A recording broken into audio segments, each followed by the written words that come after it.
If you like stories, you're in for a treat. John Pierce, Vice Chancellor for Budget and Finance at the University of North Carolina, Asheville, is an incredible storyteller. John sat down with me to talk about how he and his team have gotten creative in the way UNCA approaches budgeting and forecasting, particularly in the face of the pandemic. But John didn't just wake up one day and realize he had a knack for innovation and creative problem solving. It came from a series of interesting twists and turns throughout his storied career, including stops in textile manufacturing, healthcare, the CD and DVD industry, and of course, higher education. In this conversation, John takes us through his professional adventures, building up to the innovative things that are happening at UNC Asheville. Listen in as John highlights his lessons learned throughout his career and is using those lessons to creatively analyze, plan, and forecast everything from the university's budget to net tuition to enrollment. Let's meet John. So I'm a Wake Forest graduate and majored in accounting at Wake Forest. I was a walk-on tennis player. By the time I was a junior and senior, I won the team most valuable player, won an ACC double championship in tennis. I learned a ton on the tennis court, and I gained confidence that I could do things I never thought that I could do. So that helped me I won the City of Winston-Salem Tennis Championship 3 years in a row. I then became someone that knew a lot of people in Winston-Salem and started with Ernst & Ernst. That dates me. But I did. And I mean, I was back at the time in 1977. I was carrying a 10-key adding machine down the street to the City of Winston-Salem. I mean, it makes me feel really old. I've got a visual already. Like a tennis racket in his hand and an adding machine. Yeah, perfect. Oh, it was just unbelievable. I mean, the chief accounting officer had 3 books that were this thick. I mean, it was just, that was the old days.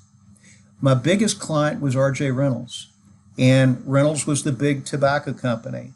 And so I was there for 6 years doing the audit. Just the experience of seeing the inside of the largest corporation in North Carolina was absolutely fascinating. But Reynolds bought Nabisco. The CEO of Nabisco took over the reins at Reynolds, and he was used to the low margin food business. So he looked at Reynolds as having a whole lot of overhead. So having been there for 3 years, I was one of the first to kind of have concerns about whether I was going to be able to stay. And so I was recruited to be the CFO of the nation's largest blanket manufacturer that was owned by a billionaire, David Murdoch, who has been the chairman of the board of Dole Foods, Dole Pineapples and that type of thing. I was 32 years old.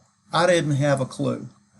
I was part of a new management team that came in, a new CFO, new VP of HR, a new plant manager. The year was 1987, and I took the leap and moved to Asheville, North Carolina. About 2 years after being there, the first president was let go, and a new president came in. He was a marketing and management genius. And he had a philosophy kind of like Nike, which was just do it. So he would say, I'll try to do 10 things, and I'll do 8 of them right, but I'm going to be way ahead of those people that are thinking about taking that first step. I love that. Parallel to higher education kind of thing. Yeah. So, we moved on, and an energy developed within the company that just was absolutely amazing. So we started to do some crazy stuff.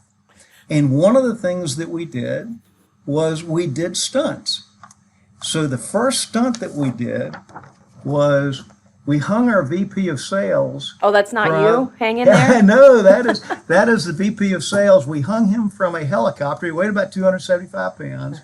And the jingle was, we just don't stand behind our blankets, but we hang from them. So all of a sudden, what happened was a magic started to happen. It was like an energy developed and that kind of thing. Something different's going on in this down and out textile company. A few years later, we took them down to a Shark Tank down at Epcot Center in Orlando. And that's a real shot right there. That's a real shot right there. I mean, that's he was in incredible. a cage made of blankets.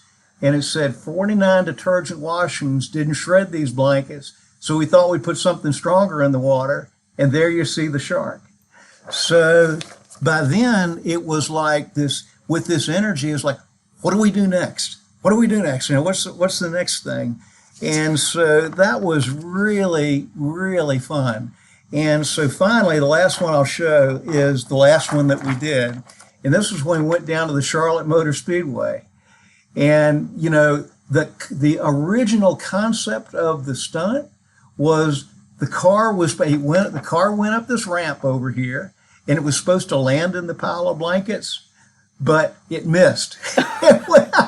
It flew way over. So we had to change the jingle to soaring over the competition and that kind of thing. That's a nice pivot.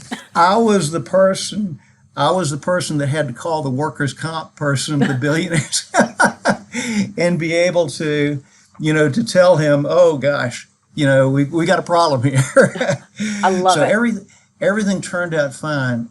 On the finance front, what I did, I had the great privilege in working for the billionaires' financial team, especially one former Arthur Andersen partner.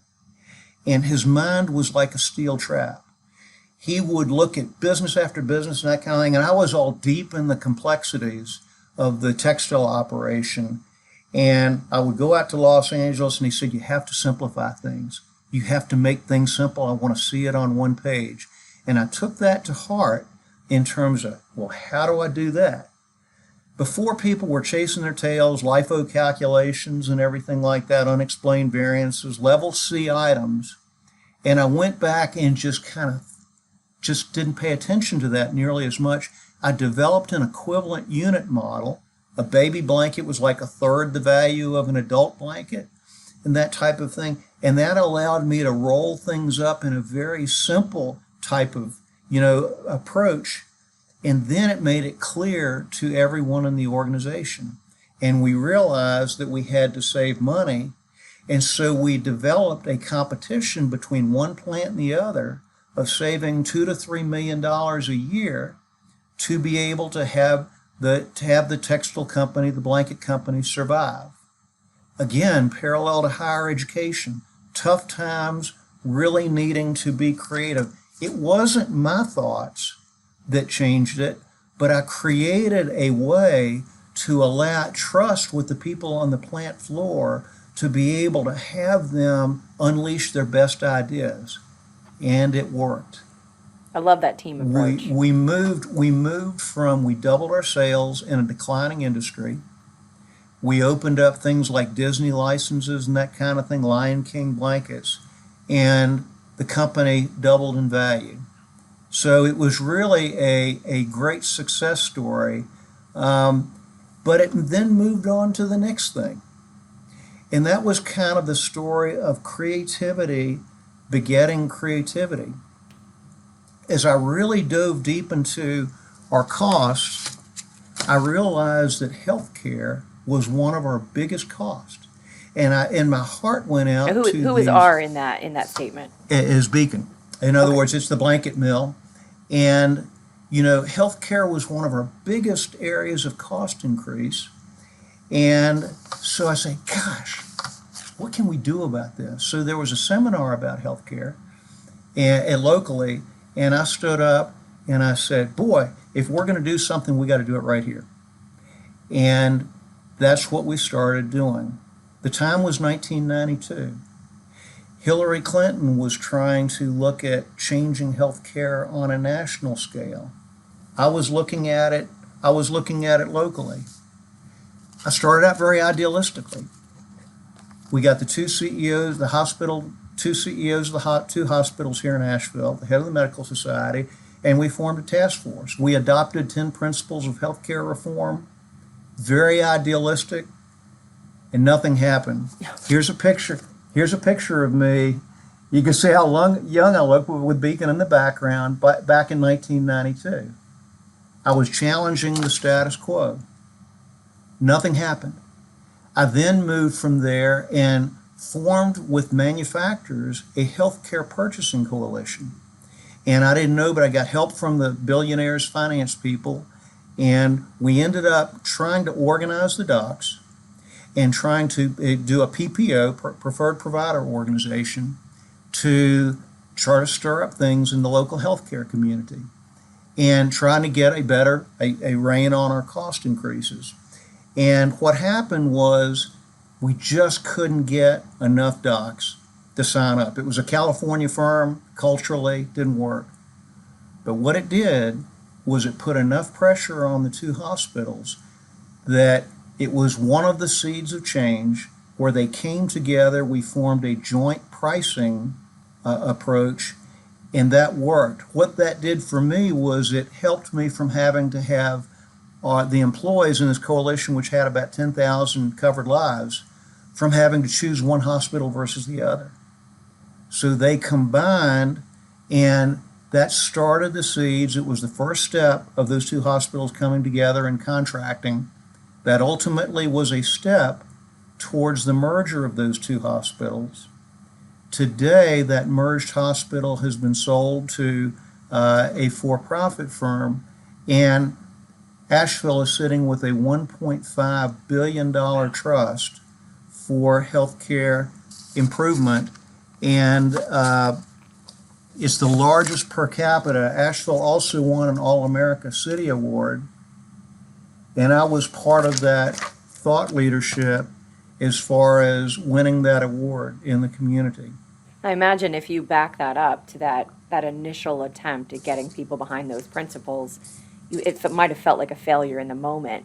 Absolutely. But you couldn't project forward the great success at that time. And now you can look back at it and all. And so often what I found with change is that it takes a few failures, and you just keep on persisting and keep going. So I stayed in Asheville. What happened was the blanket mill ultimately got sold to the nation's largest pillow manufacturer. I ran a $170 million division for 6 months, and then I was let go. I was a transition person. Stayed in Asheville, worked with construction for 3 years, and then went to one of the largest CD and DVD manufacturers in the world.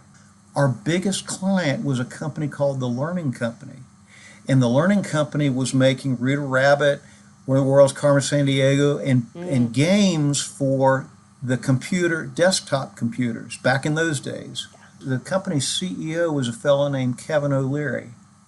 And Kevin O'Leary is the person on Shark Tank today. I know that name. So, it was fascinating stuff. They were about 60% of our sales. 250 million, they were 150 million. The Learning Company got bought by Mattel. And the Mattel CEO had the idea right from the market standpoint that kids were not going to be playing with Barbies as much in the future, but they were going to be playing with the interactive games. Mm-hmm. She had the market right. You look at today. But the problem was the culture of a Mattel that was importing Barbies from China and other places compared to the Learning Company, the cultures just clashed. And it didn't work. Again, a parallel to higher education.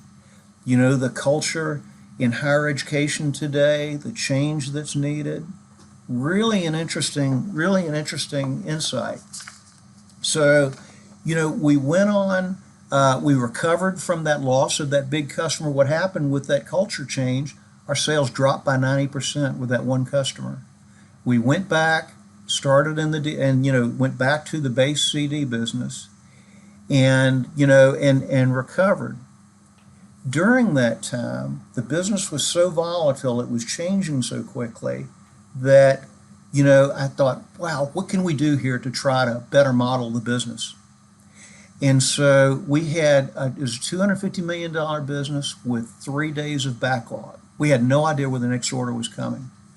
We developed an integrated sales forecasting, bounced against capacity. We did it by unit, priced it out by customer, bounced it against our capacity, bounced it against our raw material cost and our labor cost, and we developed through Excel an integrated model where every week we produced a P&L by month for the whole year. It was brilliant programming at that point in time, and we ran the business that way for about 5 or 6 years.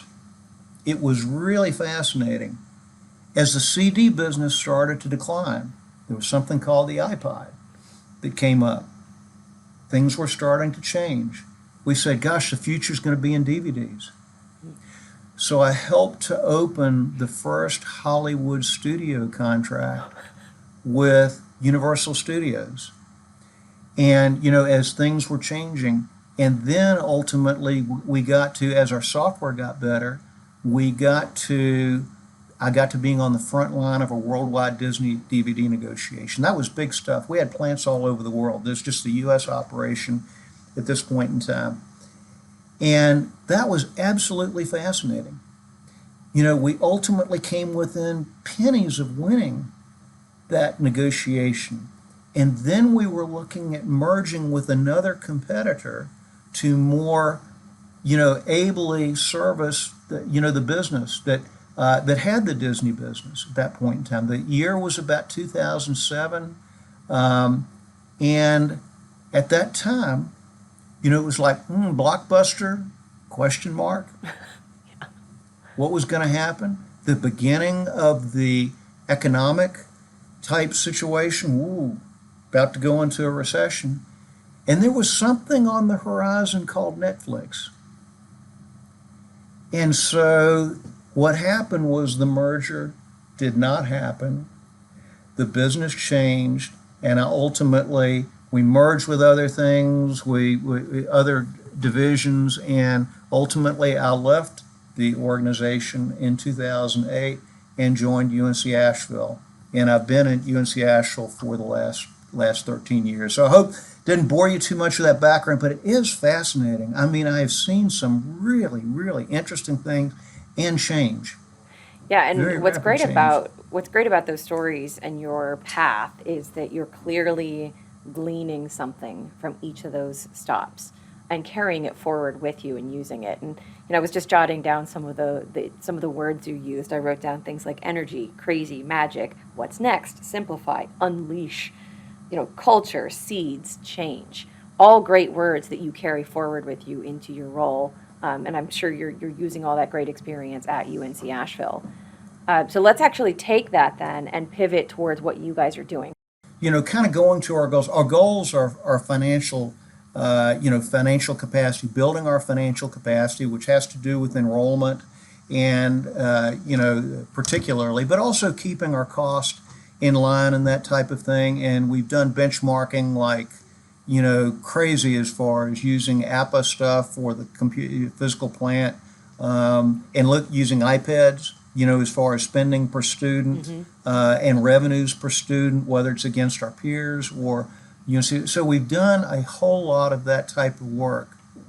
I've been on the SACUBO board, the Southern Association of College and University Business Officers, went to the meetings to try to learn and keep up with what type of software packages were out there, what were people thinking about in terms of financial forecasting and that type of thing.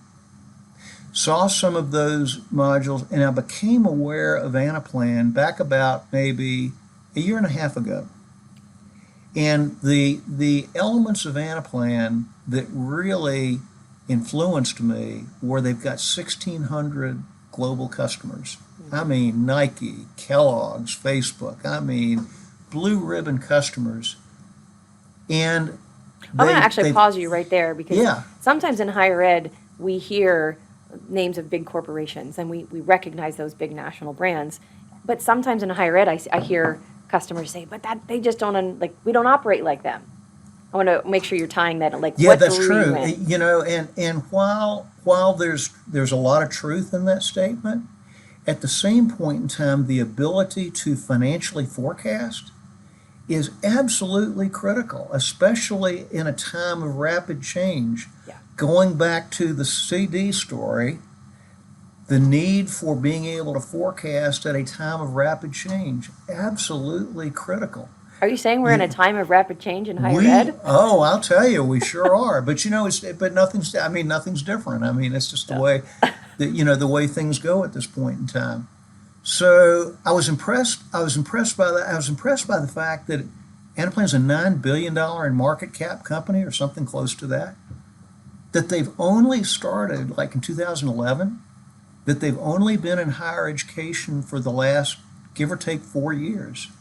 So I saw something that was relatively new, and its cloud ability to be able to do this Excel on steroids type of thing. I thought, what the heck? Okay, we're going to take a chance. Again, going back to that entrepreneurial type of thinking, we got some help from the UNC system office, and we were able to. I mean, we were doing some demos with Anaplan. COVID hit. We had to stop what we were doing for a while. We had to continue on, and so we slowed down just a little bit, but we got some help from the UNC system office, and we started implementing Anaplan in September of this year.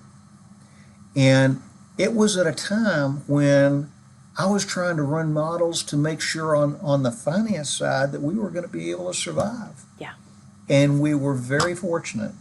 UNC Asheville had the lowest COVID positivity test rate of any of the UNC schools per capita.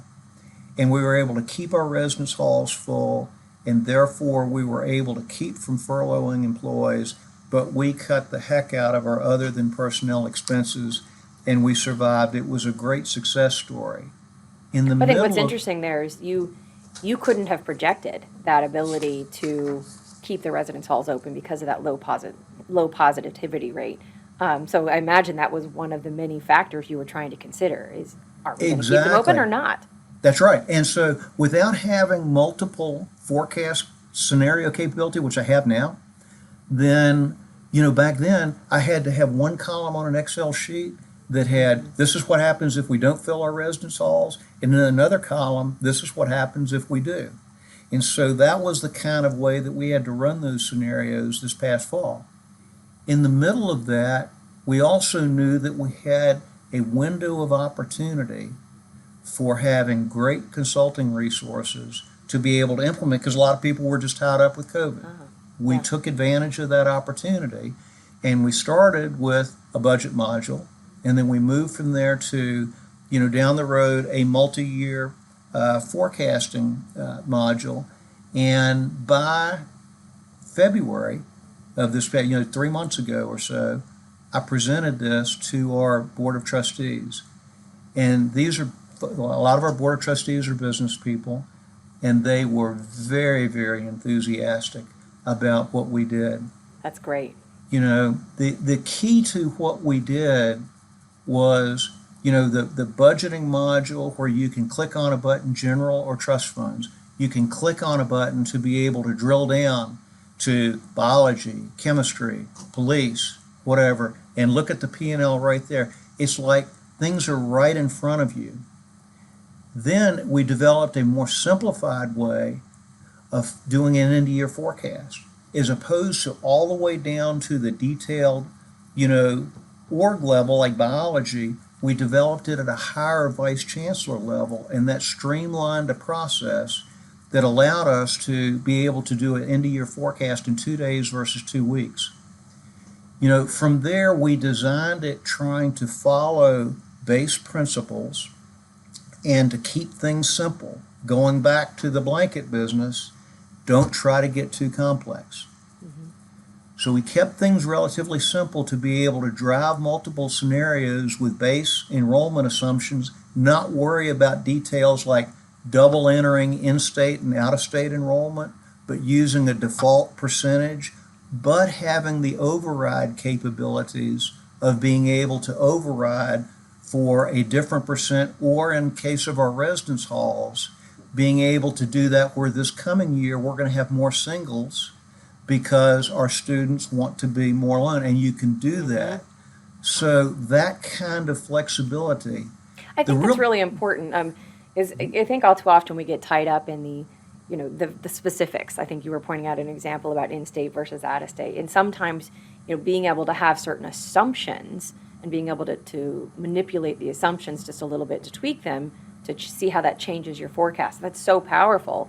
And I think this is especially important as we continue to look at those next stages of, we think we know what's going to happen in the fall at this point, but is that what's really going to happen? So to have that ability to use a base set of data and then assumptions and then build scenarios on top of that, I feel like this is a game changer for higher ed. That's just kind of My what sense I've gleaned in is my that short time working with Anaplan. and Kim, I would say that, at the same point in time, we had to really keep an eye on things like we had to forecast, we had to fill in by semester, as an example. We had to have to accommodate the North Carolina situation of flat tuition for each cohort for in-state students for the 4 years, because the enrollment model builds on a calendar year basis versus a fiscal year basis. So those are the kind of things we had to keep an eye on that. We designed it down to where we capture information at the individual student level, which opens up all kinds of possibilities in the future for capturing demographic information, athletes, you name it, that type of thing. So it was kind of a thing of intelligent design, trying to really look at this and think about the future. And I had really good people in institutional research and in my budget area that helped with a lot of the specifics. But I was making sure that things tied together. But what we've got at this point in time now is we then had a functioning budget module, move that over, the end of year forecast moves over to the multi-year forecast. And now we can forecast out 5, 10 years, whatever we want to do. But we have linked that. We've got an enrollment model, enrollment module. We have a tuition module. We have a financial aid module. We have a state appropriation module, residence halls, meals, workforce. What does that mean for our listeners? What is let me pick Yeah. one, like enrollment module? Yeah, so what that means is that we go in and actually input things like, what are your incoming first-time students? What are your transfer students coming in? And then we model things like, what is your retention? What do you think? Key things. And so we developed, so it all integrates. So then the enrollment module, there's multi-scenario capability in the multi-year forecast. So we have like 7 scenarios at this point in time. I just presented to our. So does that mean they're yeah. like, so if I take all these modules at the sort of base layer that you name some of them, there's scenario building inside of them is kind of what I understand. And That's then correct. It all rolls up, and then there's more scenarios that you can kind of pull different levers to project what might happen. That's exactly right. So right now we call it good, better, best. And for next year, and that good, better, best, these scenarios flow through not just the multi-year, but the enrollment, the tuition, the module, the residence halls that build up. So we have a good, better, best for our residence hall occupancy. We have a good, better, best for our meals. We have a good, better, best for retention. We have a good, better, best for incoming students. And then it flows into that multi-year, and then you're able to see at the bottom, this is what this looks like. Then we have a longer term scenario for 5 years out, which we have what was called a revitalization plan, where we're looking at, okay, what is our enrollment going to look like 5 years out? And we can model that as well. So what it does is gives us the capability of going into the future and really looking at things. Kind of coming back to the COVID crisis, one of the unique things, I've now presented this to the Unified Budget Committee of the UNC system and to 7 different UNC schools. I would have never been able to do that if it hadn't been for the COVID crisis to develop the capability of Zoom proficiency, you see. So every time there's something that happens, there's an opportunity that is created, and that's what can happen going forward. So, having done that, basically the feedback from a lot of these folks are, we're doing it in Excel, we're not really doing an end-of-year forecast, but, we have to do things like balance the general fund. That's a big thing for the state. So being able to quickly see the general fund versus trust funds is another thing. So we feel like it's very, very functional at this point in time. And really, as I've looked at this, is really, really important, so that we just don't talk in general about concepts like enrollment, but we actually put numbers to it, and we develop accountability, and we can see, what does a 1% improvement in retention do for us? I love that. And I think what's so interesting about this for me is, technically you are part of the budget and finance. You lead the budget and finance division, right? But what you just described is so universal across the university, and I can just see the looks on the faces of the folks in that committee meeting you had back in February, I think you'd mentioned. Um, I can just imagine the light bulbs of how, you know, if there's someone sitting across the table like the provost, they're seeing how powerful this is for them too. Because this isn't just contained within your division. This touches the whole university. It really does, and we're still working towards, part of where we are right now. We're just right in the middle of it, and this is like trying to build a plane while you're flying it.